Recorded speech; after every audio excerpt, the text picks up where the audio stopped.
నమస్తే అండి అందరికీ. ప్రస్తుతం మీరు చూస్తున్న ఈ బొప్పాయి టన్ను ధర రూ. 250 మాత్రమేనండి.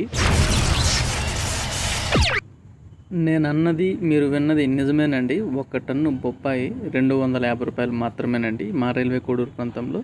ప్రస్తుతం అయితే బొప్పాయి అంతా చివరి దశలో అయితే ఉందండి మా ఏరియాలో. ఈ పచ్చి బొప్పాయిని రైతుల దగ్గర నుండి టన్నుకి రూ. 250, ఒక ట్రాక్టర్కి మనకు రూ. 1000 ఇచ్చి అయితే కటింగ్ చేస్తున్నారు.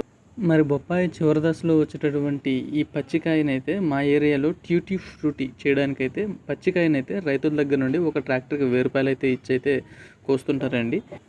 మరి మీలో చాలామంది అనుకోవచ్చండి, ఒక ట్రాక్టర్ రూ. 1000కి ఇవ్వడం అవసరమా? పొలంలోనే దున్నేస్తే భూమి సత్తువ అవుతుంది కదా అని చెప్పి మనం 7 నెలలు కష్టపడి పండించిన పంట భూమి పాలయ్యేదానికంటే ప్రజలు తినేదానికి ఓ తిండి ఆహారంగా తయారవడం మంచిదని చెప్పి, అలానే మనకు రూ. 1000 అంటే తక్కువ కావచ్చు, కానీ మనకు ఒక పూటకి కూలీ కన్నా వస్తుందన్న ఆశతో అయితే మనమైతే ఈ కాయనైతే పచ్చికాయకైతే ఇచ్చేస్తున్నాము. మరి ఈ పచ్చి బొప్పాయి మనకు ఫ్యాక్టరీలో ట్యూటీ ఫ్రూటీ చేయడానికి ఎలా తయారు చేస్తారని తెలుసుకోవాలనుకున్నట్టయితే కమెంట్ చేయండి. అలానే షార్ట్ వీడియోని లైక్ చేసి షేర్ చేస్తారని కోరుకుంటున్నాను.